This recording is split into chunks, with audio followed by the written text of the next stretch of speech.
All right, Patty Dominguez here with episode 67 of the Positioning to Profit podcast. This is a solo show today, and I'm sharing about the importance of specializing. There is some risk there that people feel that if they specialize, they in essence are ostracizing potential clients, or am I niching down too much, or they have this fear of loss is what I'm seeing. And it is something that's very real. And I'm going to help to decipher and disseminate what that means when we talk about specializing. Let me do it again. What it means to specialize as a way to position yourself to profit. All right, here we go. Let's go. Hey there, I'm Patty Dominguez. You're about to discover what it means to position your brand and your business to stand out. This show explores the stories of small business owners just like you who are bringing their message out to the world and impacting their tribe. So if you want to take your business to a category of one status, then hang with me, because this podcast shares everything you need to know about how to be more prolific with your brand so that you can have more profits. All right. Well, thanks for checking out this episode. And it's going to be just a solo show with me. And I'm sharing some really cool insights because it started this morning when I reached over and I asked for a Kleenex. And I thought about it and I'm like, okay, Kleenex, it's actually really a tissue, but we say Kleenex, right? And just how much these brands hold mindshare in our brains. Or think about it just as a pulse check for yourself. When was the last time you say, oh, let me grab my mobile, right? Like, let me grab my mobile phone. No, you say your iPhone. Or if you want to grab a car, you're like, you don't say, oh, it's time for car sharing. Let me call the car share service. You say, I'm going to grab an Uber.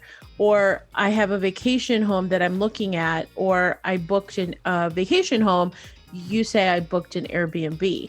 And all of these are just such great examples that the big brands do to capture mindshare, to capture that real estate in our brains so that you are top of mind in that very precious premium status of wanting to be that one to go to position yourself as the one for that thing. So we can do that too in our space. And I always talk about this really cool story of somebody that I met at a parenting event. It was a volunteering event for my son, where we were helping out for a fundraiser, and I was co-leading the event one of the evenings, right? We're kind of tag teaming with other parents to make sure that we were all helping out. And I was paired up with one of the parents there, and I had heard about him. And I said, oh, hi, Dr. Luthi, super nice to meet you. I've heard that you're obviously a doctor. And he said, yes, the four-legged furry kind. And I said, oh, you're a veterinarian. And he said, no, I'm a doggy cardiologist. And I said, I see exactly what you did there. And the reason why that stuck out to me, and the reason why I use it as a perfect example of positioning, is that is what he did. Now, I had a great conversation with him, asking him, because I was super intrigued of what it meant to be a doggy cardiologist. And he had said that he just so happened to fall into it when he was going to veterinary school. He had a mentor who was a cardiologist, and he just learned directly from him and was able to really refine his skill set to be the premier doggy cardiologist, had opened up a practice, and then years later sold it to a corporation of which he was still a consultant, and he had like a 4-month wait list. And that is a perfect example of the power of positioning yourself, of specializing, of what is it that you want to be known for. Just like the doggy cardiologist, he could have easily just stayed in his lane and said, oh, let me be a veterinarian so I can get more business. But what happens when you do that is that you become one in a huge pool of options, and it's just not special. Instead, what Dr. Luthi did, without even realize how ninja this was, right? Without realizing the power of what he had done, he specialized in such a way that he became that category of one. He became the top of mind status as a doggy cardiologist. And there was equity in what he had built because a corporation bought his practice. So that corporation wouldn't have potentially bought the practice if it was just a regular Joe Schmo veterinarian. So follow what the doggy cardiologist did, because that's exactly how we should be looking at our own businesses.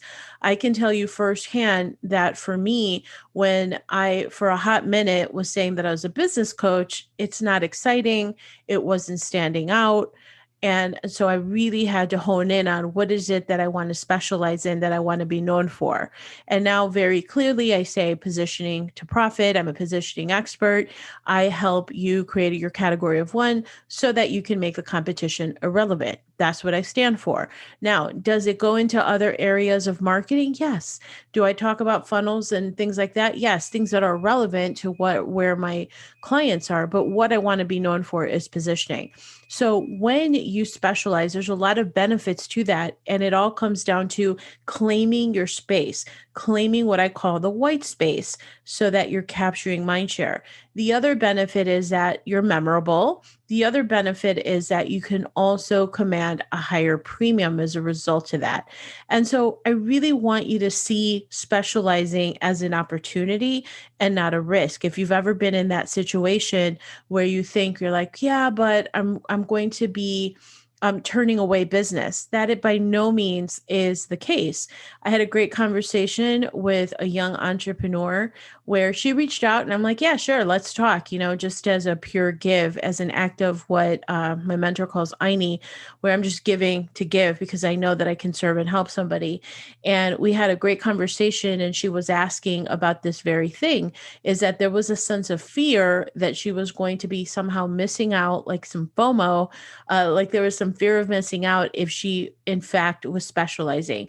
And I kind of brought to light the fact that, no, this is the opportunity, is you want to make sure that you're standing for something that other people recognize as that thing that you're standing for, so that it's clear to them that mind share that you're capturing. And therein lies the massive opportunity, is that when you specialize, you're going to become more memorable.